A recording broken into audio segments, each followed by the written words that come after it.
But once I began to open up with you and I began to be able to say, hey, here's what's really going on, one of the things that blew me away was your level of empathy. Like you really got involved and really wanted to understand, and you were really there for me, but it also helped me to feel a whole lot less lonely. In all the good times and even the trials, through tears and through laughter, yeah, I know that I'll smile when I think of you. Smile for the things you do. Smile, God gave me you. You are the reason I smile. Yeah. This is Behind Our Smiles. Pursuing connection. And finding joy. Even in the struggle. Welcome back to another episode of the Behind Our Smiles podcast. We are Joe and Tara Buchanan. We're so glad that you're here. Yes, we are. And Joe, I'm glad you're here. You kind of skipped out on me last week. All right, so you're bringing that up. Out of all the episodes we've done, that's the first one I've missed. No, we're good. Before we get started on our episode, that we have to share what makes us smile. Yes. And what makes us smile. Well, we don't have to. We get to. Yes. It's one of our favorite things. And what makes us smile is when you share with us what makes you smile about your husband or wife. So today we're talking with, from hearing from Elisa, and she says about her husband, Chris. I love when he does something thoughtful to take care of me, making sure I have what I need when I'm struggling. He also gives really good hugs. See, I'll bet you lit up as soon as you read that line. Tara loves good hugs. And I just love the simplicity of what Elisa shared here, just that when we're struggling and going through something hard, that our spouse can do these small things that show they're thinking of us and they're thoughtful, give a really good hug, and it makes a very big difference. So thank you, Elisa, for sharing that. So if you missed last week's episode with Dr. Mork, I highly recommend to go back and listen to it. It is so good. And since you weren't there, Joe, I kept thinking about you over and over. I'm like, this is something we've talked about. This is something we've talked about. And it was good to kind of have that conversation with someone else, especially someone who is smarter than us, talk about those things that we've had to deal with and give some really strong takeaways to those issues. Because they're not easy answers, Right. but it's worth having the conversation. I think that's the biggest takeaway is it's worth having a conversation about how mental health may be affecting your marriage. So we asked some big questions, or I asked some big questions. Well, and mental health matters because it does affect our relationships and it does make a difference in our relationships. And I think as you look at research, anxiety, worry, fear, those types of things are way on the rise, depression. And so these are things that are affecting people. Either A, people didn't always disclose that they were being affected by those things, or they're affecting us more than they ever have. So I think the idea of conversation is extremely important. Well, and those kind of symptoms aren't always as obvious as when there is a physical sickness and I can see that you're limping versus mental health illness or any kind of struggle sometimes can hide and be more ambiguous. So be able to say, hey, what's going on underneath the surface that maybe I can't see, or I'm making the wrong assumptions about how you're doing. And that's why the conversation is so important to say, let's talk about the things that maybe we're not talking about. Right. If you have a broken arm, it's hard to disguise that. Right. Everyone knows. If you are dealing with depression, you can sometimes fake your way through conversations and even relationships, but it does hurt us long term to not be able to talk those things out. So one of the big questions I asked her is a question that we have discussed many times over the years, Joe. In fact, we talked about this in episode 5, Why Is It Always Your Past? This idea, when you're struggling with depression or anxiety or mental health issues of any type, you're not always the most pleasant person to be around. You maybe don't have the same level of tolerance or high level of irritability. Are you specifically saying Joe? People. Oh, just people in general. Me, Gotcha. I'm included, right? Yeah. And so you're not maybe even as keyed in as a partner. And so the other person can be like, okay, you're being a jerk, or you're just being a little bit less loving than you could be. But then sometimes there's actually something going on that's way not that at all. It's this bigger cloud of stuff your partner might be dealing with. Yeah. So she had some really great responses to that, Joe. But what's your first response to that idea for you, someone who really did have some heavy things you were carrying and you didn't want to be a jerk, but you felt like, I'm carrying something very, very heavy right now? Well, I mean, you just said it. Yes, there's something heavy I'm carrying and I don't want to be a jerk. Well, first off, I do think it is difficult to articulate what is going on. There's I didn't always want to admit because it kind of felt like weakness, but there was a complexity of emotions and things that I was dealing with that I didn't even really know how to fully explain. I didn't know how to make it make sense. And then talking it through only made me more irritable because I was trying to figure it out and the frustration. And so I think not wanting to be a jerk ended up making me a jerk sometimes because I realized my behavior was I was responding in a way that was a jerk, but I didn't want to be a jerk. And then I would get frustrated and irritable that I was being a jerk. And then that would make me more a jerk. So I think I had a responsibility that I didn't always understand in the early days, but I have a responsibility as you, as my wife and as my helpmate and as my partner to say, hey, I'm struggling in this area. And even if I couldn't fully articulate what was going on or be able to explain clearly, I still should have come to you and said, hey, this isn't about you, right? It's not you. I'm not frustrated with you. I don't think poor things about you. I'm struggling in this way. I don't even know how to fully articulate it, but I'm really struggling. And I think that would have made a huge difference for you. No, that was one big takeaway that we kind of worked through, this idea that you had to tell me it wasn't personal. Yeah. Even though I'm like, it's hard because it still is personal. But I think that what you mentioned about telling the truth, what's going on. Now, again, I give you grace for that to know what's going on. I can't even put it into words. So there's grace there.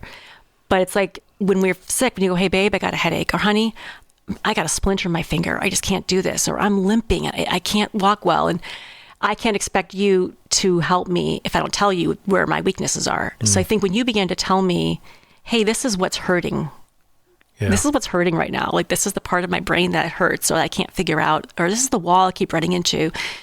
Then I was able to better be supportive when I knew what was going on with you. And I think there was a fear in being super honest with those things that if you really knew, then you would be like, this is way too overwhelming. I'm out of here, right? There's that fear, I think, when you're dealing with depression, anxiety, worry, and fear. I believe that there is a real component of people will run if they realize how deep this goes or the kind of things that you're dealing with. And so I think for me, I thought I was preserving our relationship in some ways. And then I didn't want you to suffer like me either. I didn't want you to have to walk through those things. So I think that was a part of it as well. But once I began to open up with you and I began to be able to say, hey, here's what's really going on. One of the things that blew me away was your level of empathy. Like you really got involved and really wanted to understand, and you were really there for me, but it also helped me to feel a whole lot less lonely in that journey. And she likes the word, Dr. Mork referred to the word responsibility. The person, with the illness, the person with the pain, the person with the struggle has a responsibility to share it. And it sounds, it's like, Dad, that's true. I can't know what's going on with you if you don't tell me. Yeah. So I think that responsibility that you took did help us a lot to say, I need to tell my wife what's going on versus taking the easy way out. And that's the temptation of the jerk is like, when you're legitimately or being a jerk, that's kind of the easy way out. Like, I'm going to skip the hard steps.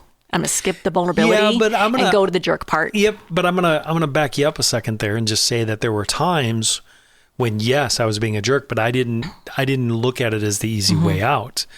I did not know how to get out. You know what I mean? Like, I didn't know how to articulate it. I didn't. And sometimes when when there's mental health issues on that level, if I'm dealing with things from my past or I'm dealing with depression, that's whatever is being generated, there are times when that is so overwhelming that it is impossible for me to sit down and really articulate with you. I can't even get there. This is tricky. Yeah. And so it wasn't, I think there were times that I was a jerk. I'll be honest with you.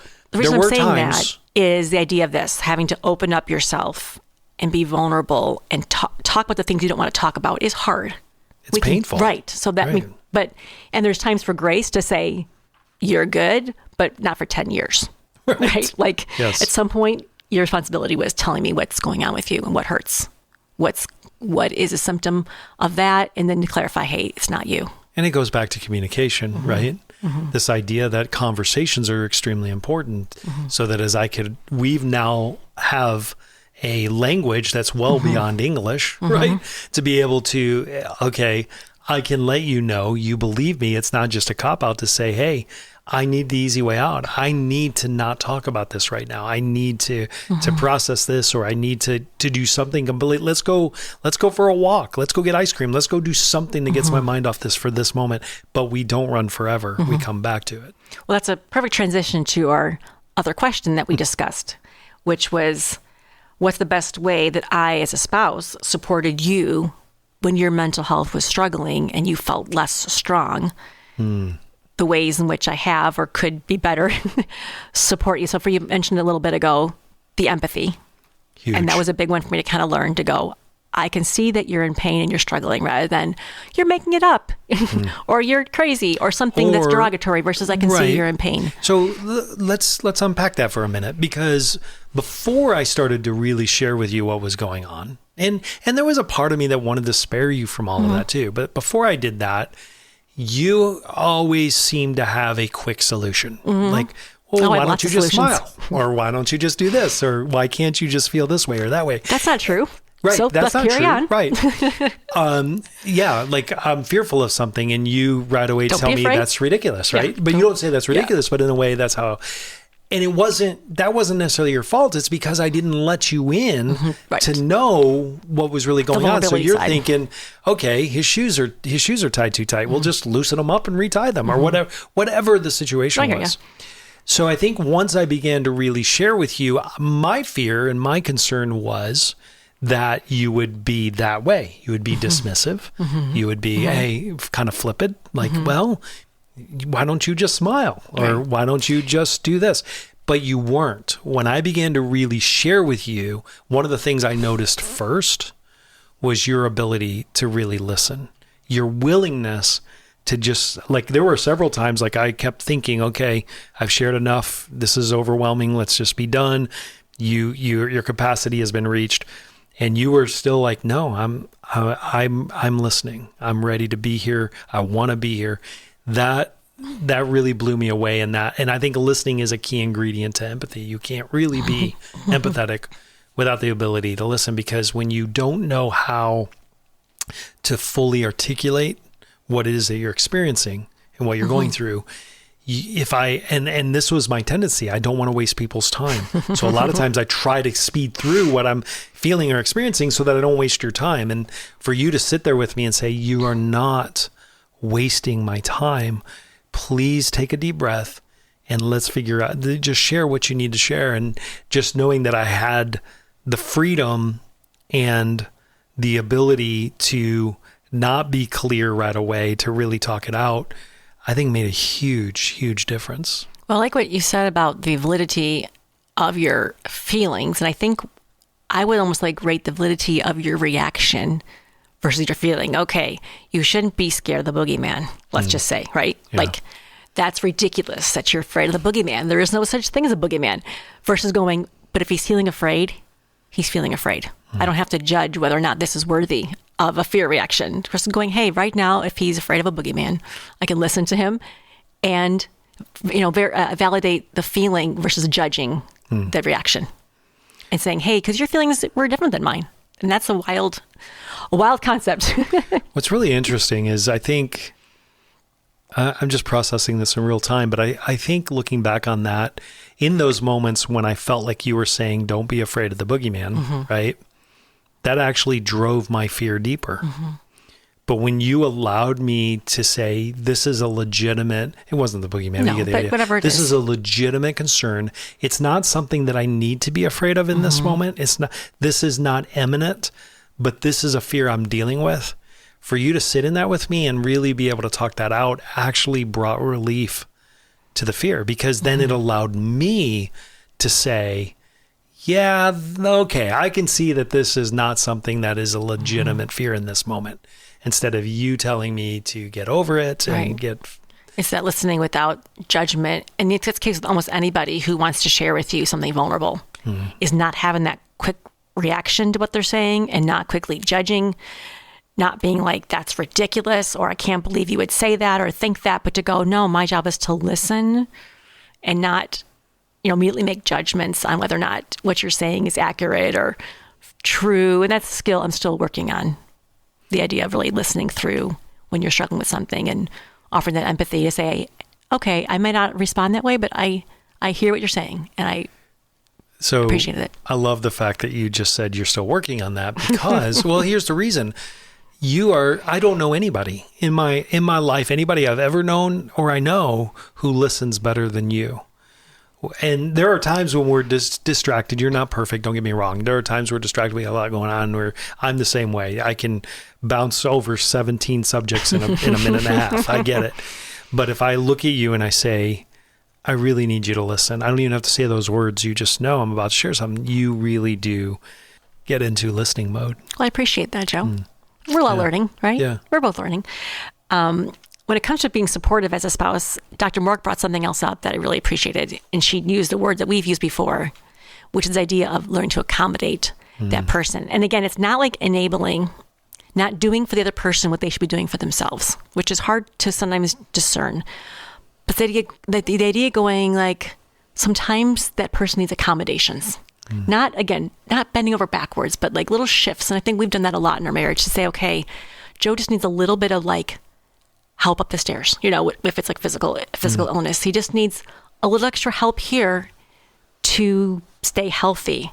Again, not like walking around carrying the person or doing the things for themselves that they should be doing, but the idea of accommodating each other has been one of those things we worked through. So what does that look like? So I think it's been when you share, hey, this is how this affects me. Okay, so let's take an example we've used before. Honey, when I'm in an elevator, I can start to feel claustrophobic. Can bring up negative feelings. I'm more tense and anxious. I really don't like elevators. And I can go, okay, if that means we have to walk up 2 flights of stairs, I can accommodate you. Just like if the person couldn't walk, you'd say, we'll take the elevator. Right. So it's the opposite, It's those things saying, hey, these are these situations that I know when you tell me, this is going to be a difficult situation. I might need support here. I'll never forget, honestly, ever. You knew that I struggle with elevators, but I had not really shared that with you on a high level, right? You just, it's just Joe and he deals with elevators or whatever. But once I began to really share with you and really be able to let you in, if you will, what we were just talking about, and you were really listening. I remember one of the very first times we went and we had an elevator ride. I think we were up 3 floors at the time. And we were standing in front of the elevator and you just squeezed my hand and you said, honey, I thought what you were going to say is, I'm right here with you. You can handle the elevator. It's not a big deal. We'll ride up together. But what you said was, I'll walk up the stairs with you if you'd rather. And in that moment, that was so huge. And we ended up walking up the stairs because I was really not in a place where I wanted to get into an elevator. Now, typically, if obviously I'd love to accommodate you and ride the elevator even when I don't feel like riding the elevator. If it's I don't want 8 floors. Right. I mean, there's a limit. Yes. There's a limit. But it was so amazing. And we ended up with a great conversation and it was just kind of fun to climb 3 flights of stairs. And so that meant a lot to me. And that was, for me, looking back, I see that as a key spot in the change aspect that happened in us being able to really dig into things. And I think when we have those conversations and you can tell me what's going on inside of you, then you can come out and kind of say, hey, hon, here's kind of what I need. Can you help me with that? Just if it's a physical thing. Can you go get me a glass of water? It's like, yeah, I can do that. So I think emotionally speaking, when you have emotional needs, to say, hey, here's where I'm at emotionally and here's what I need. And then I can help with that. And it's not a demanding kind of thing. It's just offering up to the other person a request. Yeah. But it first starts the vulnerability and the telling me what's going on inside of you. If you don't tell me you're afraid of elevators, not afraid, but if you don't tell me, then I don't know. Oh yeah, that they don't. Well, and I think there's a manning up part of. And you have taken elevators, you can handle it. Responsibility. Right. I always just kind of felt, well, I just have to man up. There's no way I don't want to make my wife walk up 3 flights of stairs or whatever it is. But I think there's such power in being able to, even if we rode the elevator, I was fully ready to ride the elevator. I was standing in front of it. We had hit the button. And there's plenty of times that I've ridden an elevator since then. That's not, the idea is that being able to express that, to say, hey, I could ride this elevator, never mention anything to you. You would never know the difference. I can do that. I can man up and do that. But letting you in on that level to say, this is a hardship for me. And yes, if you need me to do it, I'll do it. But if there's a way that you can accommodate me here, that would be huge. And I think I've grown in that way, not just in our marriage relationship, but with my friends and my colleagues and stuff, of being able to say, if there's something going on that I really need to be able to come forward and say, hey, to keep my mental health healthy, right? To keep me healthy mentally, I need to not engage in this activity, or I need to avoid this. And again, I like the way you phrased it with me too. It's not a demand, and it's not putting an undue pressure, but being realistic or being really honest with where you're at. Here's what I would prefer for my mental health. And I think one word that we've come across many times is the idea of capacity. And it's one thing I really have had to learn with you, to go, your capacity for certain things is just lower than mine. And I have to understand that it's nothing that you chose, but it's if, it's almost like you have a longer leg than I do. So when you walk, you just naturally walk faster.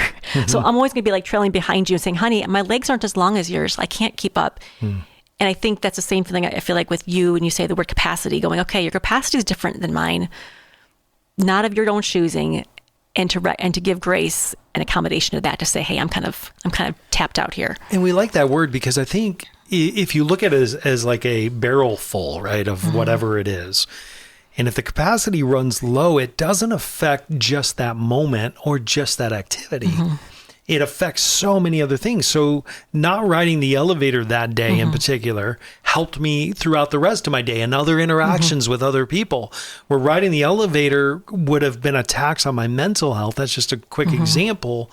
But it wouldn't have just affected me in that moment, but it affects me in the other relationships that I have. So the more that I can be really honest with myself, with you, about, hey, this is how this impacts my mental health, then the better job I can do of keeping myself healthy to do what it is that God has asked me to do. No, that's been really good for both of us to understand where your capacity is at. And we all have those in different areas of our life to say, okay, I'm just about done.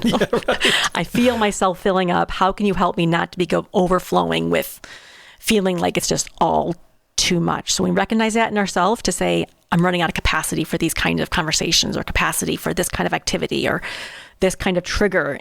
My capacity is filled. I'm like, okay, I can see the picture in my head and go, okay, I want to help accommodate Joe if he's feeling that way. So how do you, as a spouse on the other side of someone who's dealt with some very heavy things, how do you keep your own mental health strong and healthy? That's one of those questions that I asked Dr. Mork too, because with marriage, there is a one flesh element to it. We are kind of in this together. So there is almost a sense that when you hurt, I hurt. It's not my problem. It's not my issue, but we still are very close enough that it still affects me. When someone close to you is hurting, right, it does affect you. So I thought about that before the interview, and she gave a couple really good ideas as well. But for me, having that support, when I have time with friends, time in Bible studies and in church events where you're hearing the truth and you're getting that support, and you don't feel like you're alone. And it's so good that we are talking about mental health more often.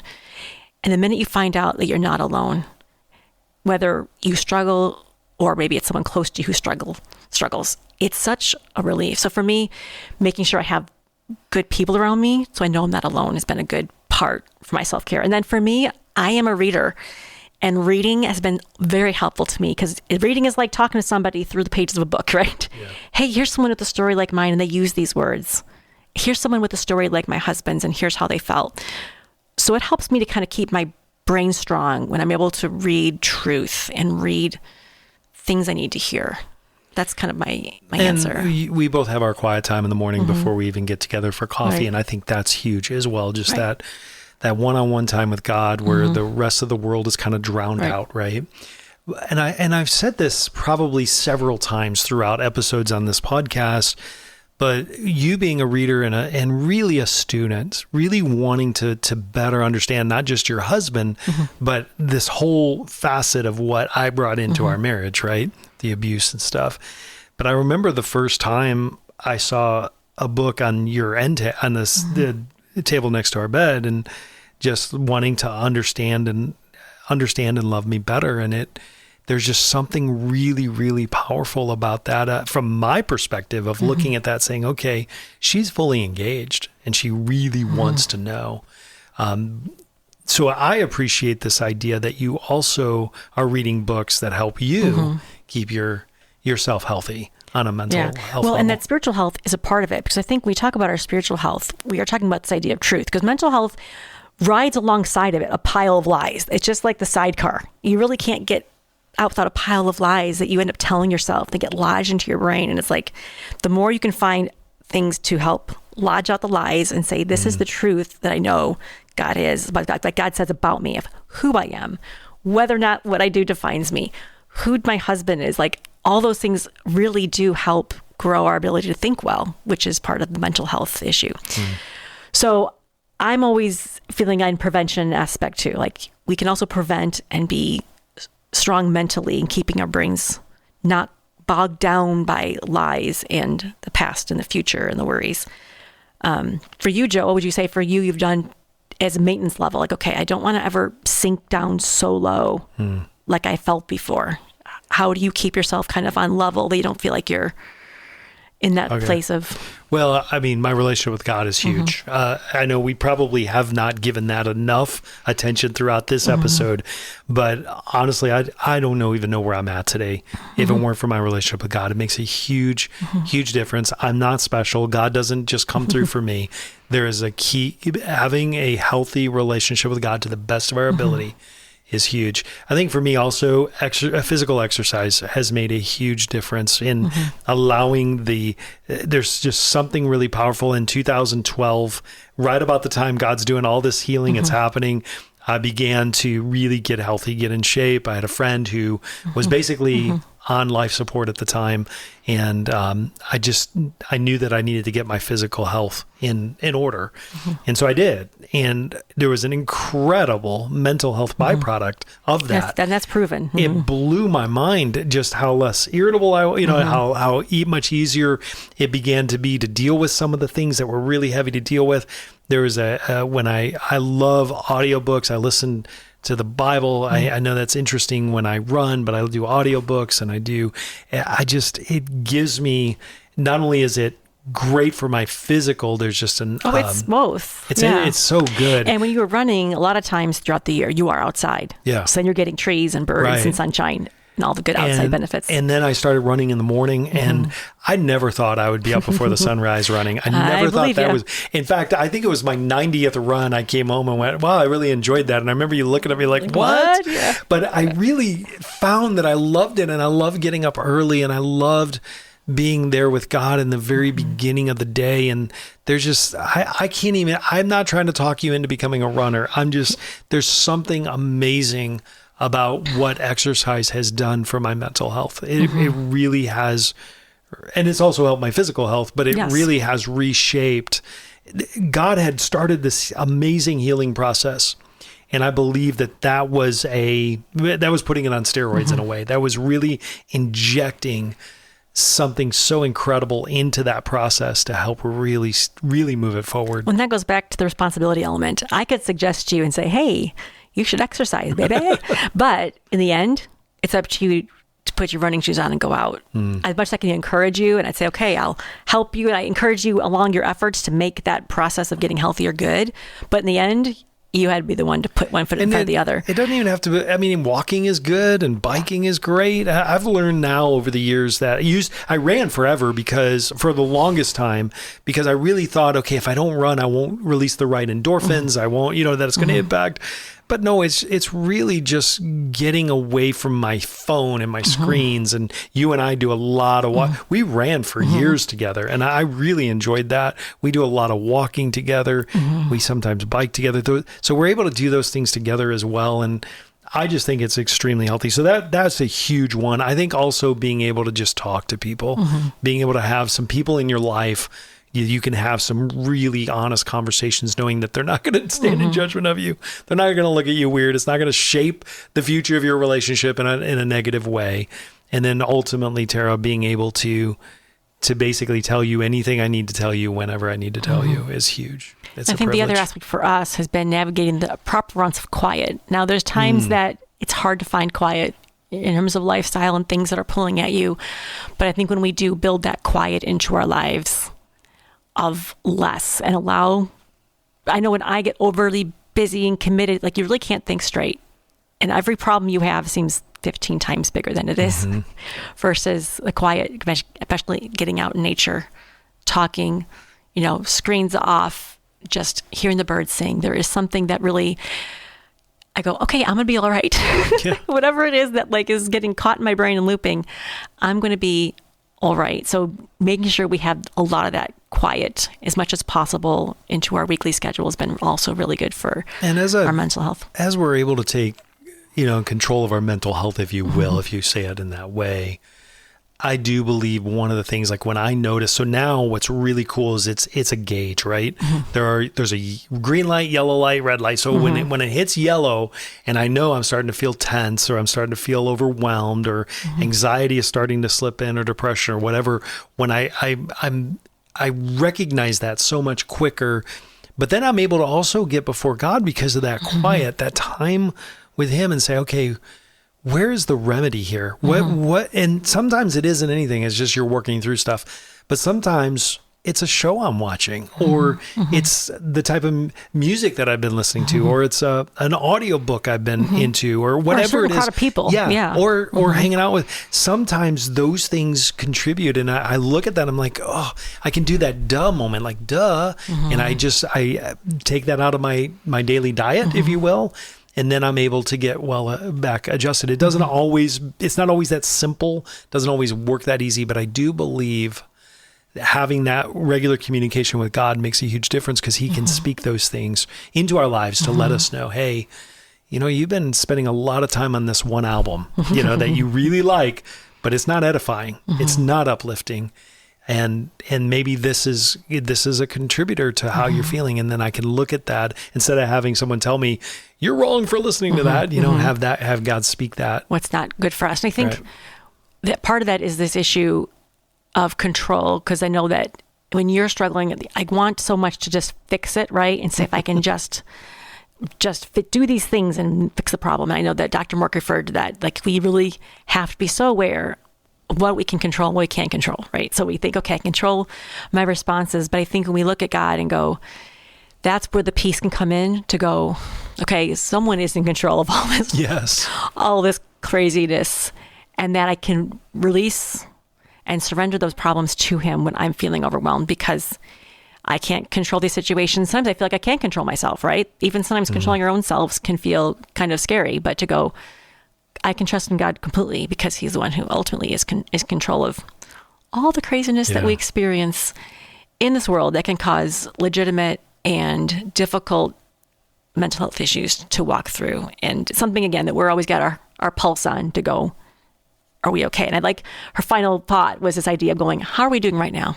And just like not getting caught up in the future or getting caught up in the past, but how are we doing right now? And I think that's a great question to ask ourselves as a couple, but also individually. Yeah. Just to say, hey, Joe, how are you right now, this moment? Right. And I think, and we have to be honest, right? We have to be able to express that honestly and transparency. And you're talking a lot about God in the end there. And again, we're not perfect. We don't have it all figured out yet. God plays such a huge role in that. And you are able to help me, Tara, in this way of bringing me back to these very simple questions. How are you? Are you doing okay? But is what you're dealing with, the struggle that you're having, is it grounded in truth? Are you what voices are you believing? What are you buying into? And are you believing in the truth, that the biblical truth of who And if you're God not, is? because sometimes if there's that struggle, it's I guess can't get there. And that's where to say, kind of put a lifeline up and saying, I need help. Right. Okay. I need help beyond what I know I can do by myself, and reaching out for that help to say, I'm not getting it right. And there are times we all are not going to get it right, and we're all going to feel helpless, and it's not necessarily good, but it's common, and together by sharing our struggles with each other, I think there's hope. There is hope. Thank you for so much, by the way, for having the discussion with us today and joining us for this discussion. Again, if you missed last week's episode with Dr. Mork, please go back and listen. She is so smart, and she has some great thoughts and insights. And she has a podcast. And she has a podcast as so well. Lots of stories of many different people and their story with mental health, and they're all different. All different diagnoses, all different severity, some very, very severe, maybe some mild. But just talking and hearing someone's story of what the symptoms were, how they kind of treat it, what's the outcome, what were they struggling with. And I think by hearing those stories, you go, okay, I'm not so far gone, right? Yeah. We're all in this together, and there's always hope. So we'll link that in the show notes of this episode if you haven't already checked that out.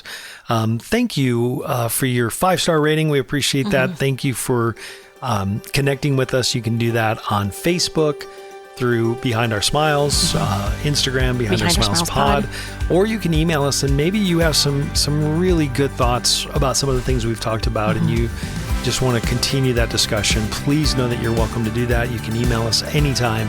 Tara, T-A-R-A, @BehindOurSmiles.com. Thank you, Joe, for sharing. And welcome. even though Thanks you for weren't here listening. last week, well, you're off the hook. All right, I appreciate that. Hope you have a great week. We'll see you again next week. Behind Our Smiles is a Wow God production, a ministry of the University of Northwestern St. Paul. Discover more at wowgod.com.